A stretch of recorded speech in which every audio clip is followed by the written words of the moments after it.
할렐루야. 사랑하는 대강의 가족 여러분, 오늘 하루도 하나님의 말씀과 동행하는 삶이 되길 소망합니다. 오늘 함께 나눌 하나님의 말씀은 마태복음 16장 13절에서 20절 말씀입니다.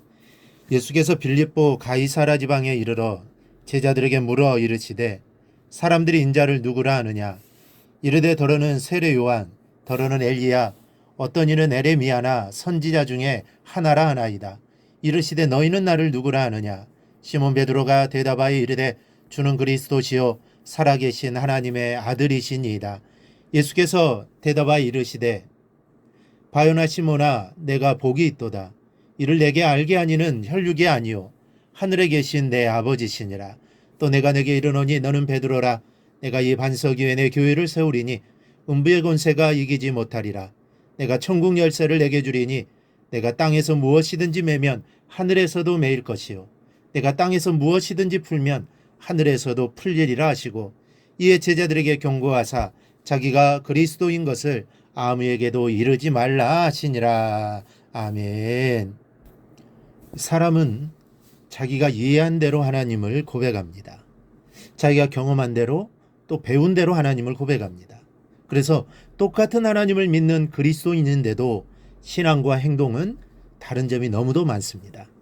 물론 다른 어떤 점은 지나쳐서 잘못된 부분도 있습니다. 하지만 어느 누구의 신앙 고백도 완벽하다고는 할 수 없습니다. 왜냐하면 우리 인간의 지식과 지혜는 한계가 있기 때문입니다.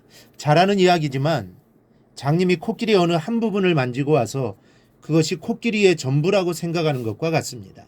그러나 장님의 이야기는 완벽하지는 않지만 그렇다고 또 틀린 것도 아닙니다. 하나님이 어떤 분인지에 대한 우리의 생각도 이처럼 완벽하지는 않지만 결코 틀린 것은 아닙니다. 어떤 교회학교 선생님이 아이들에게 하나님의 모습을 그려보라고 했답니다. 그림은 제각기 다르게 그려져 있었는데 그중 한 아이는 인자하신 할아버지와 같은 하나님의 모습을 그렸고 다른 하나는 부리부리한 눈 하나만을 종이 가득 그렸답니다.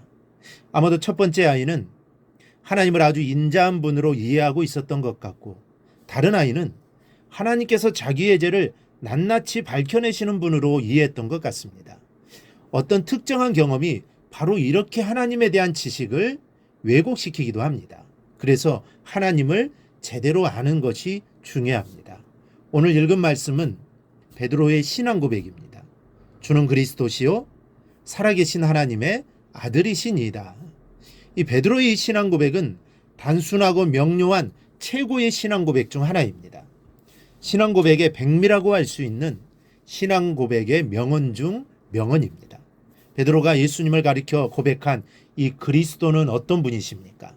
그리스도는 기름 부음을 받은 자라는 뜻으로 당시 기름 부음은 세 종류의 사람에게 치러지는 예식이었습니다. 첫째는 이스라엘의 왕이 기름 부음을 받습니다. 우리가 예수님을 그리스도로 고백한다면 우리는 예수님을 우리의 왕이라고 고백해야 합니다. 사극 중에서 최고의 시청률을 기록한 용의 눈물이라는 드라마를 보면 왕의 위엄과 권위를 보게 됩니다. 그리고 엄행이 얼마나 무서운 것인지도 볼 수 있습니다. 왕의 말 한마디가 그대로 법이 되는 정도입니다. 우리가 예수님을 왕으로 모신다는 것은 굳이 비교한다면 이와 같은 것입니다. 예수님의 말씀 한마디 한마디에 절대적으로 순종하고 그대로 행하는 것, 이것이 예수님을 왕으로 모시는 것입니다. 어떤 일이든 하나님의 뜻을 먼저 생각해야 합니다. 범사에 하나님을 의식하고 주님과 동행하는 삶을 살려고 노력해야 합니다. 우리 삶에 이와 같은 모습이 보여야 예수님을 그리스도로 고백하는 것임을 우선 우리는 알아야 합니다. 둘째는 제사장입니다. 제사장은 우리의 죄를 가지고 정해진 시간, 정해진 장소에서 하나님 앞에 나아가 하나님께 우리의 죄를 사함받아주는 중재자 역할을 합니다. 물론 매일매일의 삶에서 하나님께 기도하며 죄를 고백하기도 하지만 공식적인 제사함은 제사장의 중보를 통하여 가능합니다. 그런데 예수님께서 우리의 대제사장으로 이 땅에 오셨습니다. 이는 곧 매일매일의 삶 속에서 예수님이 우리의 제사장으로 고백되어져야 한다는 말씀입니다. 크고 작은 죄를 지을 때마다 그것을 민감하게 느끼며 우리의 제사장 대신 예수님의 이름으로 죄를 회개합니다. 십자가에서 우리의 죄를 대신하여 제물로 돌아가셨기 때문입니다. 주님만이 우리의 죄를 사해해 주실 수 있는 분이기 때문입니다. 셋째는 선지자입니다. 선지자는 하나님 말씀을 전하는 사람으로서 우리가 예수님을 선지자라고 고백하는 것은 어떤 상황을 만날 때이든지 그 상황을 통해 주시는 예수님의 말씀을 들어야 한다는 것입니다. 여러분, 어떤 사람을 만나든지 그 만남 속에서 예수님의 소리를 들을 수 있고 세상의 모든 것들을 통해서 하나님이 나에게 말씀하시는 것을 들을 수 있어야 세상에서 실패하지 않을 수 있습니다. 그래야 예수님을 그리스도로 순간순간 고백하며 살아갈 수 있는 것입니다. 오늘 하루가 예수님을 나의 왕이요, 제사장이요, 선지자로 고백하는 하루가 되기를 바랍니다. 예수님을 왕으로 모시고 그 말씀에 순종하며 제가 있을 때에는 예수님의 이름으로 즉시 회개하는 삶을 살아가기를 바랍니다.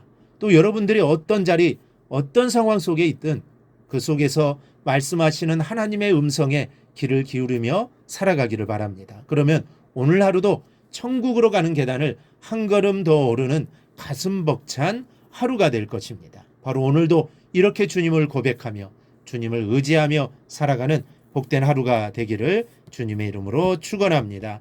오늘 묵상한 말씀을 굳게 잡고 삶으로 실천하며 살아내는 대강의 모든 성도들이 되기를 축복합니다.